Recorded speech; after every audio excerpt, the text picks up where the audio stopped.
This is problem set 5. Problem number 2. Yes, चालू केलं. Problem number 2. दरवाजा बंद करा सर. ओके. सो प्रॉब्लेम काय दिलेला आहे. Problem is basketball player John, Wasim, Akash were practicing the ball drop in the basket. Means they are not playing, actually they are practicing. कि हर एक ने बॉल लिया और उसको बास्केट में ड्रॉप करने की कोशिश किया. तो हर एक ने सेम नंबर ऑफ ट्राइज किए. तो उसमें the probability of success for John, Waseem, Akash are 4/5, 0.83, 58% respectively. What had the greatest who had the greatest probability of success? देखो यहाँ पर आपको लगेगा सर ये क्या है, प्रोबेबिलिटी 4/5 टाइम्स दिया. अब ये तो समझ सकते हैं हमें, क्योंकि हमने भी निकाला हुआ है. तो वो सारा फ्रैक्शन में आया था इसके पहले. 4.5 में 5.4 में जो भी प्रोबेबिलिटी निकाला था सारा फ्रैक्शन में आया था, बराबर है, न्यूमरेटर डिनोमिनेटर फॉर्मेट में. बट ये 0.083 मीन्स व्हाट, और ये जो 58% ये भी क्या है.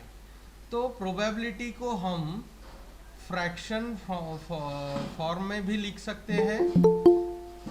फ्रैक्शन का ही दूसरा फॉर्मेट होता है डेसिमल, और सबको मालूम है परसेंटेज को भी हम डेसिमल में लिख सकते हैं. So these are percentage form. तो ये तीनों भी फॉर्मेट हम फ्रैक्शन को डेसिमल में कन्वर्ट कर सकते हैं और परसेंटेज को भी डेसिमल में कन्वर्ट कर सकते हैं. तो अब हम क्या करेंगे कि ये जो फ्रैक्शन दिया है वसीम का, सॉरी जॉन का और या आकाश का, इन दोनों का भी हम डेसिमल फॉर्म में कन्वर्ट करेंगे, बराबर है. तो यहाँ पर देखो गिवन क्या है. So given is probability of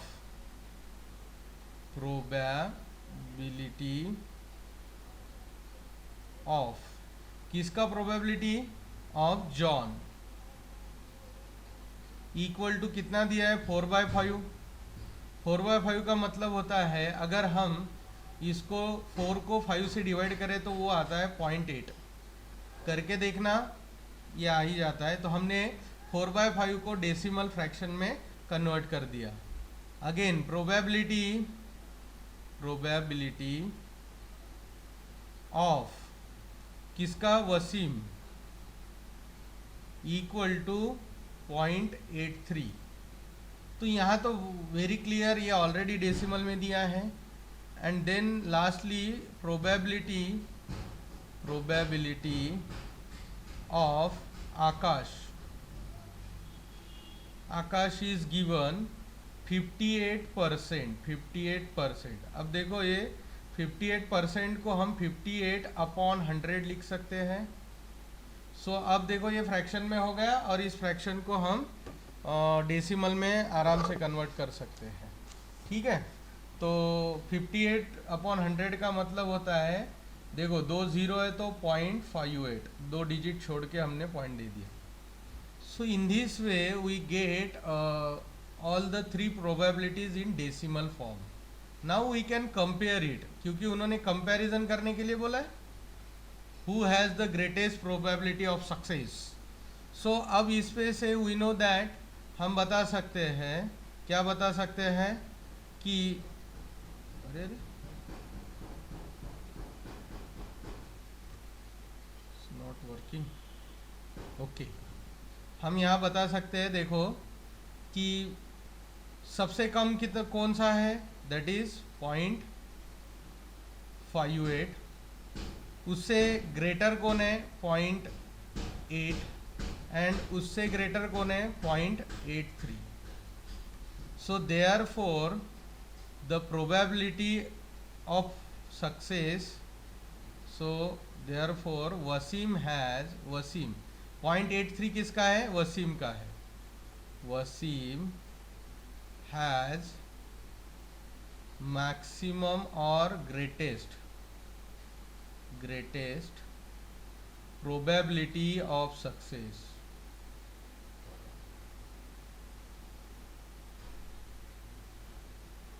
सिर्फ हमें इतना ही है इसमें कि हमें ये पता होना चाहिए कि डेसिमल का कंपैरिजन किस तरह होता है।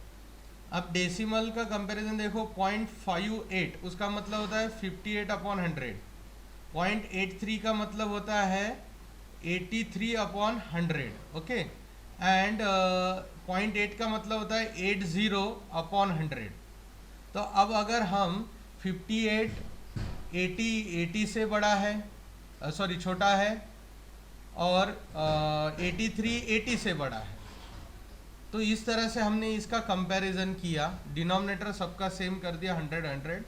तो इस तरह से ये कंपैरिजन आपको आना चाहिए। अब ये बहुत ही क्लियर है, बहुत सिंपल है, 10th में आती है, ये सब समझ में आना चाहिए। Okay, so this is what question number 2। अब क्वेश्चन नंबर 3 पे जाते हैं। ये टॉगल काम नहीं कर रहा। हाँ, तो question number 3 is, in a hockey team there are 6 defenders. in a hockey team there are 6 defender। देखो मैं हर एक के नीचे अंडरलाइन करता हूँ जो जो हमारे काम की चीज़ है। तो 6 डिफेंडर, 4 ऑफेंडर्स, 1 गोली, इस तरह से हॉकी का टीम होता है। Out of these 1 player is to be selected at random as a captain. Captain कितने होते हैं? एक ही होता है। तो हमें एक पर्सन को सिलेक्ट करना है 6 डिफेंडर, 4 ऑफेंडर और 1 गोली से। ओके, इनमें से find the probability of selection that the goalie will be selected as a captain. So goalie will be selected as a captain, इसका हमें प्रोबेबिलिटी निकालना है। बाद में defender will be selected as a captain, इसका भी हमें ये निकालना है। ठीक है, तो अभी हम जाते हैं। तो गिवन देखो क्या है, the total players in hockey team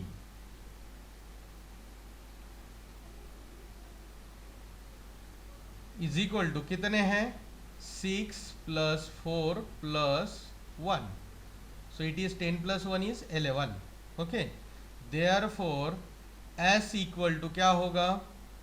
6 defender, 4 offender and 1 goalie. Okay, so this will be the sample space. So n of S equal to 6 + 4 + 1 is 11। So this is n of S, total sample points in sample space they. And अब हमारा जो पहला event है that is event A. गोली is selected as captain. तो गोली as a captain select होने के हम अभी ये निकालते हैं। ठीक है, तो देखो गोली कितने हैं? सो ए में एक ही गोली है, so goalie 1। Okay, so therefore n of A equal to 1। Therefore probability of A equal to n of A upon n of S, so 1/11। So this is the probability of event A. अब देखते हैं दूसरा probability of event B. Second number event B. Event B is that the defender will be selected, the defender selected as captain. So therefore यहाँ B set क्या बनेगा? B set will be defender. How many defenders are there? 6 defenders are there. Therefore n of B equal to 6। Therefore probability of B equal to n of B upon n of S, So it is n of b is 6 upon 11. So probability is 6 by 11. So therefore probability of defender being selected as a captain is 6 by 11. So this was problem number कौन सा था, third. Okay, अब जाते हैं problem number 4 पे. तो problem number 4 बहुत ही आसान है, सिंपल है. देखो क्या दिया है, Joseph keeps 26 card in a cap bearing 1 English alphabet on each card. तो बेसिकली हमारे टोटल 26 अल्फ़ाबेट्स आर देयर, उसमें से 26 के 26 का हर एक पे एक एक लेटर लिख के उसने उस कैप में रखा. 1 card is drawn at random. What is the probability that card drawn is a Oval. Oval means मालूम है. सो देयरफॉर, सो यहाँ क्या है, there are 26 alphabet cards,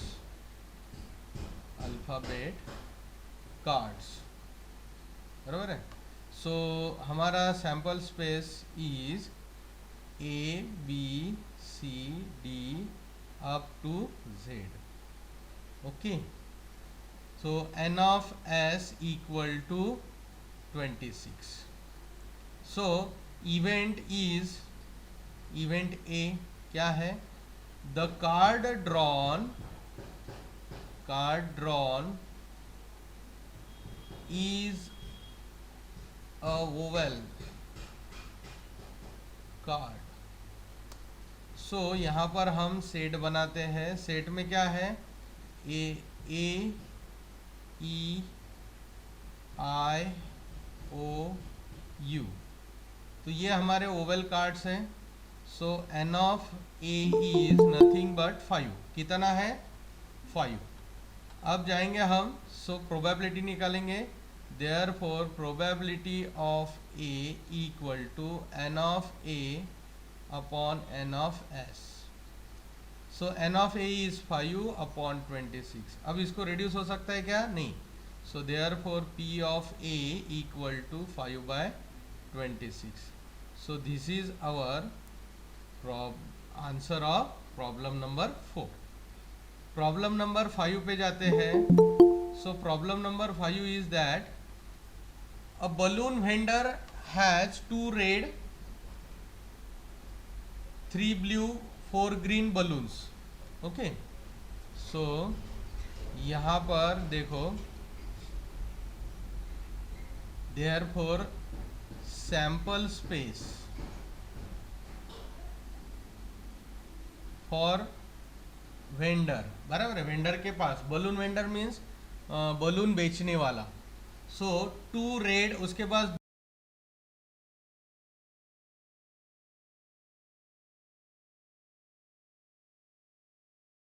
he wants to choose one of them. उसमें से एक उसको कोई भी एट रैंडम लेके प्रणाली को देना है. किसको देना है, प्रणाली को. What is the probability of event that Pranali gets a red balloon, blue balloon और अ ग्रीन बलून. तो यहाँ पर हम लिखते हैं 2 रेड, 3 ब्लू एंड 4 ग्रीन. ये हमारा सैंपल स्पेस. तो n of s equal to कितना होगा, 2 + 3 5, 5 + 4 is 9. Okay, so event A क्या दिया है, balloon is a red balloon. Okay, is a red. So therefore हमारा जो A सेट होगा वो क्या होगा, 2 रेड, 2 रेड होंगे उसमें. सो n of A will be obviously it is 2. Okay, अब प्रोबेबिलिटी निकालना है तो हमें फॉर्मूला लिखना पड़ेगा. therefore probability of event A is n of A upon n of S. बहुत ही आसान है. सो 2 upon 9 is the probability of red balloon. So this is 1. Now event B क्या होना चाहिए, balloon is a blue.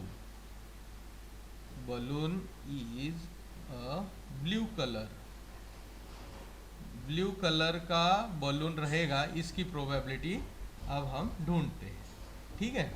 So B set क्या बनेगा, how many balloon blue balloons are there, 3 blue balloons, 3 blue, okay. So therefore n of b equal to 3.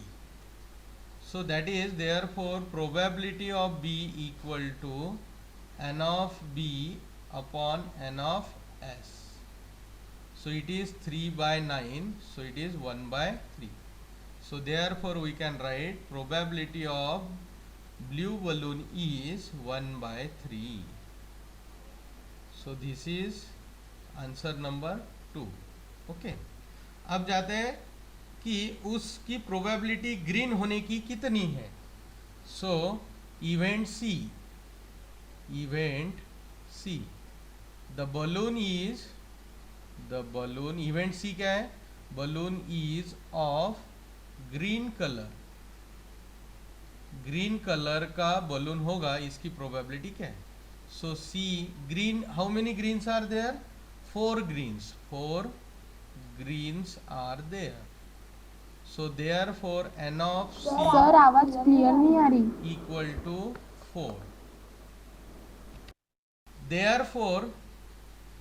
Therefore probability of c equal to क्या होगा, n of c upon n of s. So equal to 4 upon n of s कितना था, 9. सो 4 by 9 का अब reduce नहीं हो सकता, सो therefore हम यहाँ फाइनल आंसर लिखेंगे कि probability of A will be 4 upon 9. So this will be the probability of third event, okay. So now अब हम जाते हैं सिक्स्थ इवेंट पे, सॉरी सिक्स्थ प्रॉब्लम पे, ठीक है। तो ये बहुत ही सिंपल और बढ़िया सा प्रॉब्लम है। A box contained 5 red.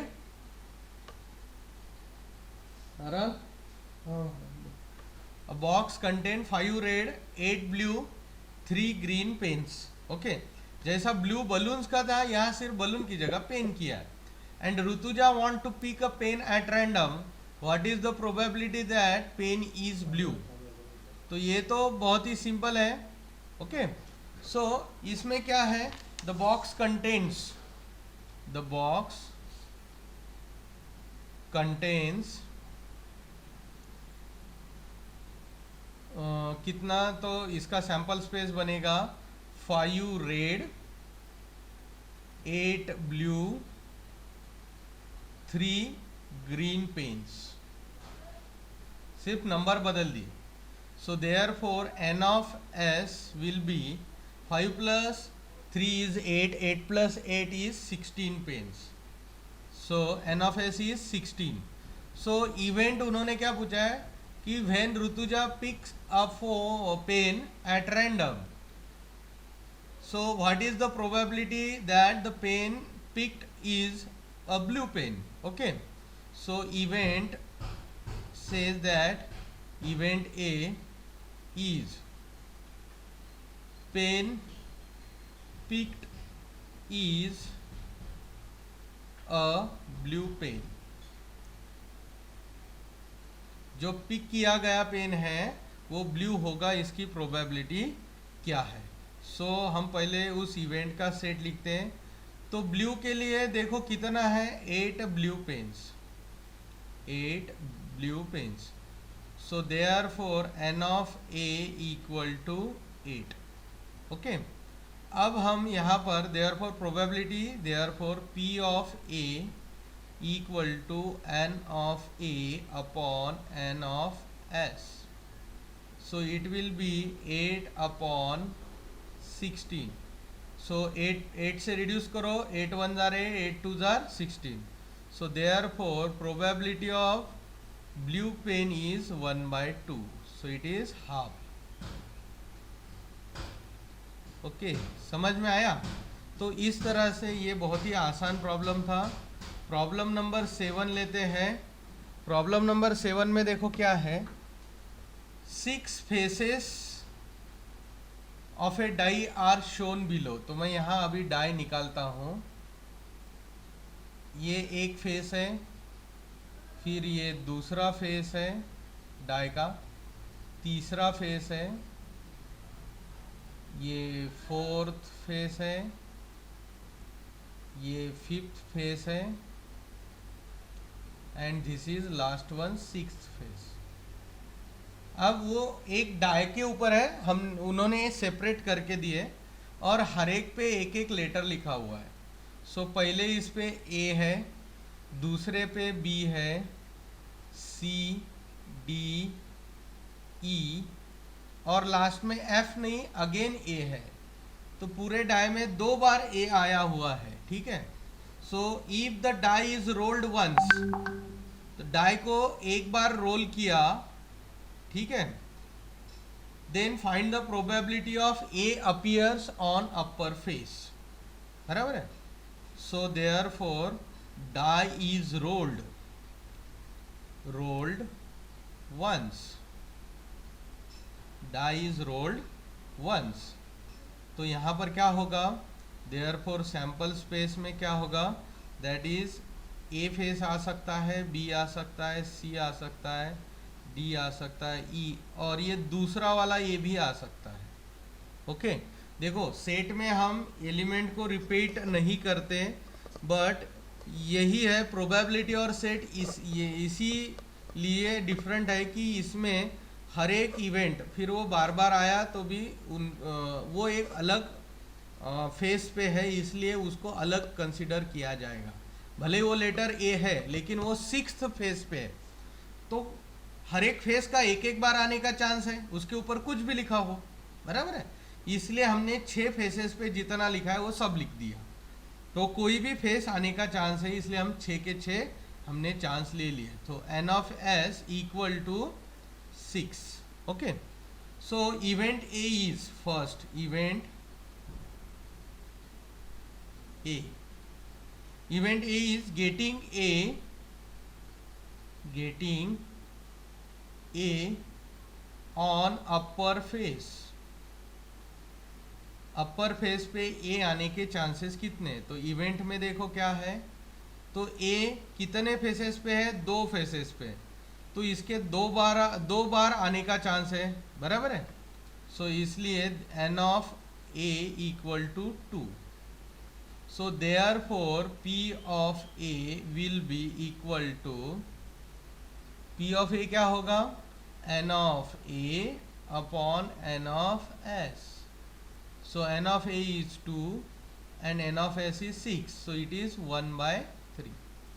So probability of A on the upper face is 1/3। कितना है वो, 1/3। अब हम जाते हैं इवेंट 2 की तरफ। तो हमारा दूसरा इवेंट है इवेंट बी। आप कुछ भी नाम दे सकते हैं इसको, इवेंट्स को, ठीक है। Event B is getting D on upper face. Upper face पर डी आने के प्रोबेबिलिटी हमें निकालना है। So B set will be, D एक बार ही आएगा, ओके, तो ये एक ही बार आएगा, इसलिए ये, so therefore n of b equal to 1, n of b equal to 1।